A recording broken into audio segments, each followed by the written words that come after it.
Please. Okay okay Ramarao గారు, ఇప్పుడు ఎమ్మెల్యేలు అలా చేశారు, అయినా కూడా ఎంకరేజ్ చేసుకొని వస్తున్నారని మీరు అన్నారు. సో ఎమ్మెల్యేలు ఏం చేస్తున్నారు, వాళ్ళని ఏ విధంగా క్లాస్ తీసుకుంటున్నారు, ఏ విధంగా చెప్తున్నారు అనే విషయానికి కుమార్ గారు మీకు క్లారిటీ ఇచ్చారు.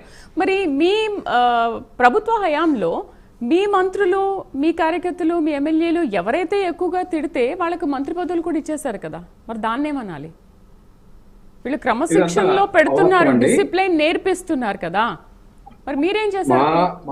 మా నాయకుడు జగన్మోహన్ రెడ్డి గారు మా ప్రభుత్వంలో 2.5 సంవత్సరాలు కొంతమందికి, 2.5 సంవత్సరాలు మళ్ళీ కొంతమంది షఫలింగ్ చేసి క్యాబినెట్ ని రూపకల్పన చేసింది వాస్తవం. అయితే ఇక్కడ ఒకటి మేడం, ఇక్కడ వీళ్ళు సంపద సృష్టిస్తామని చెప్పి ప్రభుత్వానికి, రాష్ట్రానికి సంపద సృష్టించకుండా మీరు అడిగిన ప్రశ్న ఏంటంటే ఆయన చెప్తున్న సమాధానం ఏంటంటే ఎమ్మెల్యేలు వాళ్ళు చేసుకుంటే హక్కులు చాలా గురించి మాట్లాడుతున్నారు. ఆయన ఏమో ఇంకోటి మా పక్కదాన్ని బట్టి ఇంకోటి మాట్లాడతారు ఏంటంటే సోదరుడు రామారావు గారు టాపిక్ కాదు, మీరు అది ఒక్క విషయానికి క్లారిటీ ఇచ్చి వేరే సబ్జెక్ట్ కి వెళ్ళండి. మీరు తిట్టిన వాళ్ళని మంత్రి పదవులు ఇచ్చి సన్మానించారా లేదా? మా నాయకుడు నెల్లూరులో వాళ్ళు నిజాలు చెప్పాలండి, వాళ్ళు నిజాలు చెప్పరు. మా పార్టీ రూరల్ ఎమ్మెల్యే పొరపాటు చేశాడంటే దాన్ని ఆయన్ని క్రమశిక్షణ చర్యలు తీసుకొని ఆయన జైలుకు కూడా పంపించేదానికి ఎక్కడా కూడా మేము అడ్డుకు చెప్పకుండా ముందుకు చట్టం తన పని తాను చేసుకునే విధంగా సహకరించింది కనిపించట్లేదండి. నేనేమంటున్నానంటే 48 మంది ఎమ్మెల్యేల పేర్లు చెప్పేటటువంటి పరిస్థితి ముఖ్యమంత్రికి ఉందా? ఎందుకు భయపడుతున్నాడు? అది డిప్యూటీ సీఎం అబద్ధాలు ఏం చెప్తున్నాం అంటున్నారే. డిప్యూటీ సీఎం 33,000 మంది మహిళలు ఈ రాష్ట్రంలో అపహరణకు గురయ్యారని మాట్లాడారు. అది అబద్ధమా నిజమా? సుగాలి ప్రీతి మొట్టమొదట దాన్ని సమస్య పరిష్కరిస్తారని చెప్పాడు. అది అబద్ధమా నిజమా? సుగాలి ప్రీతి ఇష్యూని తీసుకొచ్చింది ఎవరు? ఫస్ట్ మీ ప్రభుత్వ హయాంలో ఉన్నప్పుడు దాన్ని పరిష్కరించాలని తీసుకొచ్చింది ఎవరు? పవన్ కళ్యాణ్ కదా. వాళ్ళు నిజాలు చెప్పనండి మేడం, వాళ్ళు నిజాలు చెప్పరు. వైసీపీ అంటేనే నిజాలు చెప్పని వాళ్ళు అని ప్రజలకి స్పష్టంగా అర్థమైంది. వైసీపీ వాళ్ళంటేనే నిజాలు చెప్పని వాళ్ళని ప్రజలకి స్పష్టంగా అర్థమైంది. నిజాలు మాట్లాడాలి, ధైర్యం ఉంటే నిజాలు మాట్లాడాలి. ఈ యొక్క కూటమి పార్టీలకు ఉన్నది మనకు అర్థమవుతుంది కదా మేడం.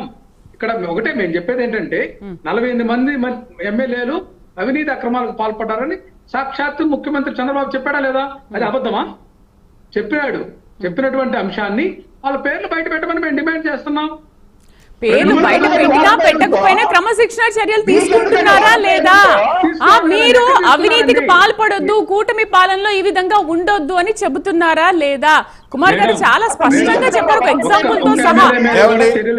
మా ఎన్డీఏ గవర్నమెంట్ లో మేము ఎమ్మెల్యేలకి మినిస్టర్లకి మా ముఖ్యమంత్రి గారు ఎప్పుడైనా కలుస్తారు, ఎప్పుడైనా అపాయింట్మెంట్ ఇస్తారు.